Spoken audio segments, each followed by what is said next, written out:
Good morning, students. In our last video we have discussed about the two types of forces. One is known as the contact forces, other are known as non-contact forces.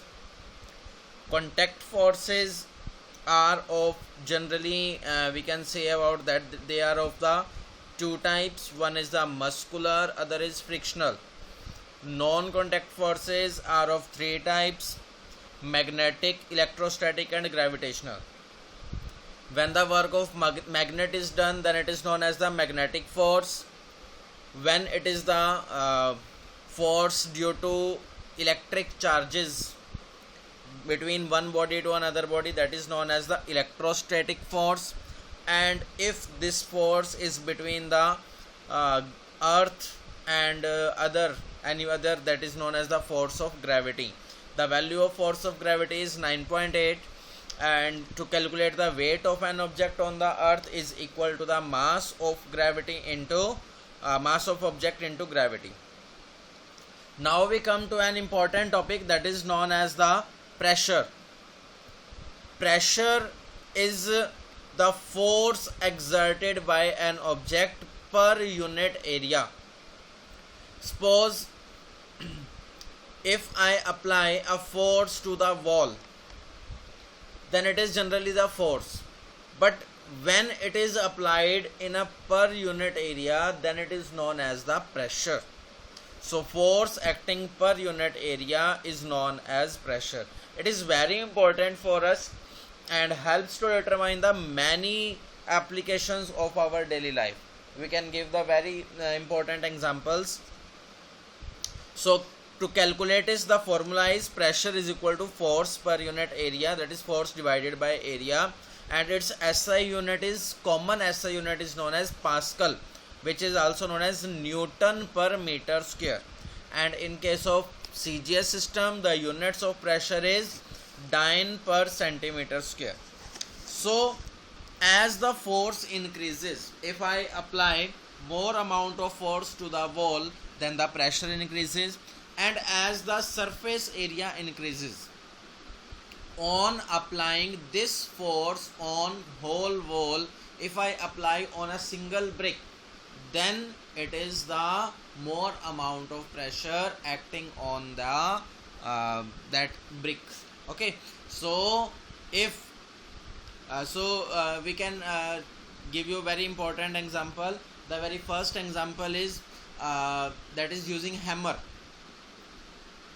If you apply force using hammer, what hammer does, the whole force is exerted on a single point than on applying a large area. So by using hammer, the more amount of pressure is done, which helps to do the more amount of work done. Okay, so there are many applications more. We can also use this. So next we come to the about, that is applications of pressure. So it is very important application. A heavy truck is fitted with 6 to 14 tires to increase area and reduce the pressure on ground. Now suppose the car has only 4 tires, because we have to load the less amount of weight in that car. As we increase the car to, we come to a four-wheeler, we come to car from a like Tata Ace, that is for the loading. Okay, so what happens, that size and the quality of tires will increase. The tires are more bigger. Why they are getting more bigger? So as to increase the surface area and to reduce the pressure on the ground. As these tires are changing from 4 to 6 in your school van, you saw that the tires of your school van is 6, because more amount of load is present in the school than a car. And when it increases to 14 tires, a big truck, heavy truck, So to reduce the pressure, we are using more tires so as to increase the area. As area increases, pressure always decreases. Now if area is decreased, then pressure increases. Now the cutting edges of knives, we use knives at home, they are the very sharp, because as the area of contact decreases, the pressure increases and it is very easy to cut.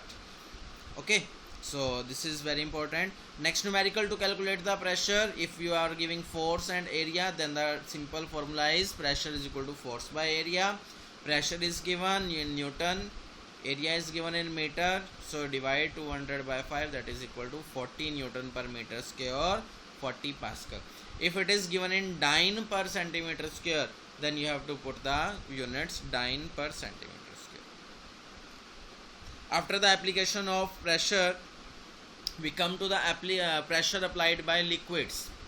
As we all know, liquids are the fluids which can exert pressure on the walls of container.